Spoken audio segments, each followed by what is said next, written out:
घरात घुसलेल्या 2 किन्नरांना नागरिकांनी पकडून बेदम चोप देत त्यांना पोलिसांच्या हवाले केले आहे.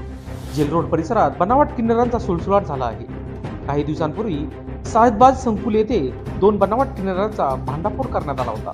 घरात घुसून जबरदस्तीने पैसे मागणे, विचित्र हावभाव करणे असा त्रास या किन्नराकडून होत असतो. शनिवारी पुन्हा असाच प्रकार घडला. 2 किन्नर सकाळी 10:30च्या सुमारास दसक येथील सिद्धेश्वर नगरमध्ये राहणारे अनुप दिलीप मोहोत यांच्या घरात घुसले. त्यावेळी घरात महिलाच होत्या. किन्नरांनी पैशाची मागणी केली. घरात किन्नर घुसल्याचे कळताच मोहोत घरी पोहोचले. त्यांनी या किन्नराला पकडून घराबाहेर आणले. त्यावेळी रस्त्यावर त्यांना बेदम चोप देण्यात आला. परिसरातील नागरिकही जमा झाले होते. त्यांनी या किन्नरांना चोप दिला. त्यांना उपनगर पोलिसांच्या हवाली करण्यात आले असून मोहोत यांनी दिलेल्या फिर्यादीवरून दोघा किन्नराविरोधात गुन्हा दाखल करण्यात आला. सर हे वारंवार इकडं नकली किन्नर म्हणून फिरतात हे लोक. आणि मागही महाराष्ट्र आपलं काय महाराष्ट्र बँक आहे साधबाई संकुल खाली तिकडं पण यांचा प्रकार घडलेला आहे.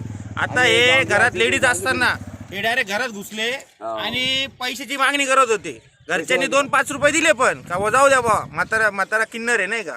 आता ओरिजिनल किन्नर पण नाही, याची ना मेडिकल करा. दारू प्यायले, दारू कुठं नाही मी दारू प्यायले याची मेडिकल करा. मुद्दा असा आहे का हे वारंवार या पूर्ण क्षेत्र जेल रोड क्षेत्रामध्ये जे रहिवासी इलाके आहे, चांगला रेसिडेन्शियल एरिया आहे, तिथे फिरतात. एखादा खाली घर बघतात, चोऱ्या माऱ्या करतात आणि याने प्रक्रिया देतात ते. आणि टिपा देतात चोरांना का हा घर खाली आहे, तो घर खाली आहे, हा घर बंद आहे, तो घर बंद आहे. लेडीज एकट्या असताना यांनी हा प्रकार केलेला आहे. मी स्वतः उपनगर पोलीस चौकीला 20 कंप्लेंट करणार आहे यांच्यावर.